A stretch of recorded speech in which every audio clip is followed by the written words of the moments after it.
வணக்கம் and welcome to ஒரு store Tamil. நம்மளுடைய சப்ஸ்கிரைபர் ஒருத்தர் இப்போ புதுசாக லான்ச் ஆன இந்த யமாவோட எஃப்சி ரேவன் வெஹிக்கிளுக்கும் நம்ம யமாவோட FZS V4க்குமான ஒரு கம்பேரிசன் ரிவ்யூன்றதை கேட்டிருந்தாரு. அதனால் இன்றைக்கி நம்ம இந்த வீடியோவில் அந்த ஒரு கம்பேரிசன் ரிவ்யூ பார்ப்போம்.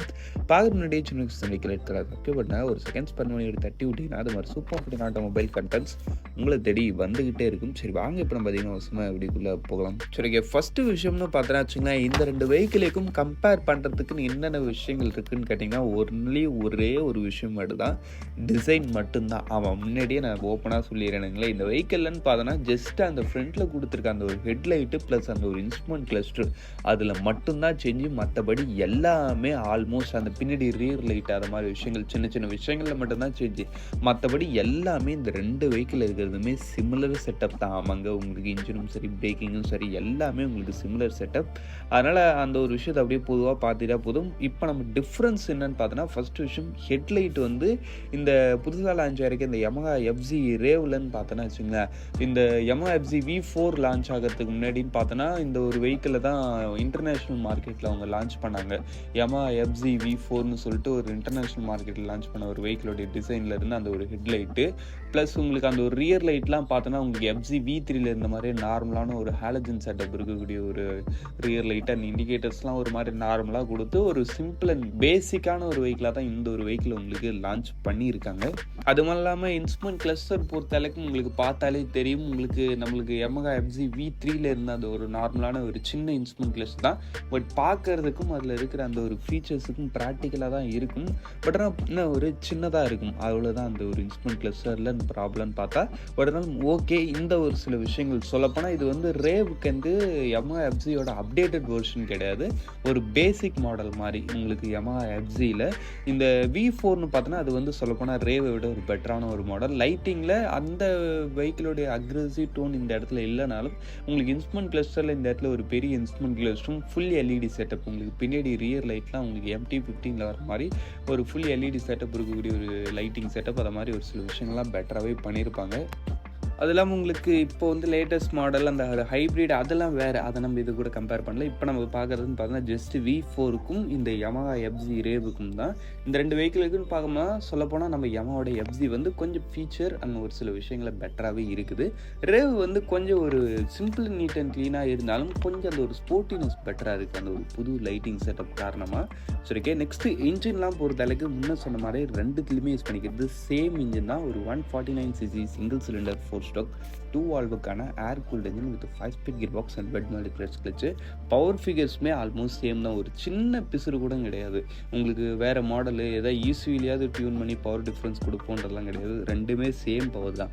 12.2 bhp and 13.3 newton meters of torque, ரெண்டுத்துலையுமே அப்படியே காப்பி அண்ட் பேஸ்ட் தான். உங்களுக்கு டாப் ஸ்பீட் வைஸ் பொறுத்தளவுக்கு ரெண்டுமே 115 ஆல்மோஸ்ட் அந்த மாதிரி ரேஞ்சுக்கிட்ட தான் போகுது. மைலேஜ் வைஸ் பொறுத்தளவுக்கு ஆல்மோஸ்ட் ரெண்டு பேரும் ஒரே இன்ஜின் செட்டப் ஒரே பவர்ன்றப்போ ஆல்மோஸ்ட் ரெண்டு பேரும் ஒரு சிமிலரான மைலேஜ் தான் கொடுப்பாங்க. Yamaha FZன்றது நல்ல மைலேஜ் தரக்கூடிய ஒரு வெஹிக்கிள்ன்றது உங்களுக்கு தெரியும். எப்படியும் அரௌண்டு நீங்கள் ஒரு டீசெண்டான ரெடிஷனல் மெயின்டைன் பண்ணுறப்ப 50 to 55 வரைக்கும் எதிர்பார்க்கலாம். ஹைவேஸில் நீங்கள் 60 வரைக்கும் கூட எதிர்பார்க்கலாம். அதுக்கடுத்து உங்களுக்கு பிரேக்கிங் செட்டப்லாம் வைஸ் பொறுத்த அளவுக்கு உங்களுக்கு ஃப்ரண்ட்டில் ரெண்டுத்துலையுமே 282 mm டிஸ்க்கும் பின்னாடி வந்து 220 mm டிஸ்க்கும் கொடுக்குறாங்க. ரெண்டுத்துலையுமே உங்களுக்கு சிங்கிள் சேனல் ABS தான் இருக்குது. வண்டியோட டோட்டல் வெயிட் மாதிரி விஷயங்கள் பொறுத்த அளவுக்கு அதுலேயுமே ஆல்மோஸ்ட் சிமிலர் தான், அதில் கூட டிஃப்ரென்ஸ் கிடையாது. ரெண்டுமே 136 kg, சீட்டு 790 mm கிட்ட வரைக்கும் வருது. அப்படின்றப்போ உங்களுக்கு ஜஸ்ட் அந்த வெஹிக்கிளோடைய அந்த ஒரு லைட்டிங்கும் இன்ஸ்ட்ருமெண்ட் கிளஸ்டரும் மட்டும்தான் சேஞ்ச் பண்ணியிருக்காங்க, மற்றபடி எல்லாமே அப்படியே தான் உங்களுக்கு இந்த ஒரு வெஹிக்கிள்லையும் இருக்குது. ப்ரைஸிங்கில் டிஃப்ரென்ஸ் இருக்குது, அதை நீங்கள் எதிர்பார்த்துருக்கூடாது. சரி ஓகே, நம்ம Yamahaவோட FZ V4 அந்த ஒரு லேட்டஸ்ட் மாடலோடைய பேசிக் மாடல்னு பார்த்தோன்னா 1,44,000 ஸ்டார்டிங் ஆகி டாப் மாடல் உங்களுக்கு 1,53,000 கிட்ட வரைக்கும் வருது. ஆஃப்டர் GSTக்கு அப்புறம் ரியலி ஒரு நல்ல ரேஞ்சிலே இருக்குன்னு சொல்லலாம். ஏன்னா நான்லாம் வாங்கும்போது இதை விட கொஞ்சம் எக்ஸ்பென்சிவாகவே இருந்துச்சு, ஏன்னா அப்போலாம் GST அது மாதிரி விஷயங்கள்லாம் குறையுது. நான் வண்டி வாங்கி 2 வருஷம் கிட்ட ஆகுது, இது வரைக்கும் எந்த ப்ராப்ளமும் இல்லை, ஓகேவா ஓடிட்டு இருக்கு. சைன்ஸ் ப்ராக்கெட் மட்டும் போயிடுச்சு, அது மாற்றிடுவேன். சரி ஓகே, நெக்ஸ்ட் நம்ம Yamaha FZ Rave பொறுத்த அளவுக்குன்னு பார்த்தோன்னா வச்சுங்களேன், இந்த வெஹிக்கிளோடைய ஸ்டாண்டர்ட் மாடல் தான் உங்களுக்கு கொடுத்துருக்காங்க. ஜஸ்ட் 1,40,000 கொடுக்குறாங்க. அப்போ ரியலி ப்ரைஸிங்கில் ஒரு சூப்பரான ஒரு பெஸ்ட் ஆப்ஷனாக இருக்குது. அதுக்கேற்ற மாதிரி உங்களுக்கு இதில் வந்து கொஞ்சம் ஒரு சில ஃபீச்சர்ஸும் கட் ஆகுது, ஏன்னா ப்ரைஸிங் அஃபோர்டபுளாக இருக்குன்றதுனால இதில் ஒரு சில ஃபீச்சர்ஸும் கட் ஆகுது. பட் இன்னும் ஒரு 4,000 நீங்கள் எக்ஸ்ட்ரா போகிறீங்கிறப்ப நீங்கள் Yamahaவோட FZSோட V4 பேசிக் மாடல்ன்றதை அஃபோர்ட் பண்ணால் அந்த பேசிக் மாடல்லே உங்களுக்கு ஒரு ஃபுல் டிஜிட்டல் இன்ஸ்ட்ருமெண்ட் கிளஸ்டர், அதுவும் கொஞ்சம் பெருசாக இருக்குது. இதுலேயும் ஃபுல் டிஜிட்டல் தான், பட் ஆனால் அதில் கொடுத்துருக்க அந்த இன்ஸ்ட்ருமெண்ட் கிளஸ்டர் இன்னும் கொஞ்சம் ஒரு பெட்டராக இருக்குன்னு வச்சுக்கலாம். அது மாதிரி ஒரு சில விஷயங்கள் அந்த வெஹிக்கிளில் பெட்டராக கிடைக்குது. பட் ஆனால் அந்த மொபைல் ஃபோன் கனெக்டிவிட்டிக்காகலாம் யாரும் அந்த ஒரு இன்ஸ்ட்ருமெண்ட் கிளஸ்டர் சூஸ் பண்ணாதீங்க. அது வந்து வேஸ்ட்டு. அந்த ஒரு மொபைல் ஃபோன் கனெக்டிவிட்டி ஃபங்க்ஷன்ன்றது ஜஸ்ட் ஒரு 2 நாள் 3 நாள் ஆசைக்குன்னு பார்த்துக்கலாம். அதுக்கடுத்து அது வந்து அந்தளவுக்கு யூஸும் ஆகாது. அதெல்லாம் அது நீங்கள் வந்து எனேபிள் பண்ணியே வச்சுருந்தீங்கன்னா உங்களோட வெஹிக்கிளோடைய பேட்டரியும் அது காலி பண்ணிவிடும்.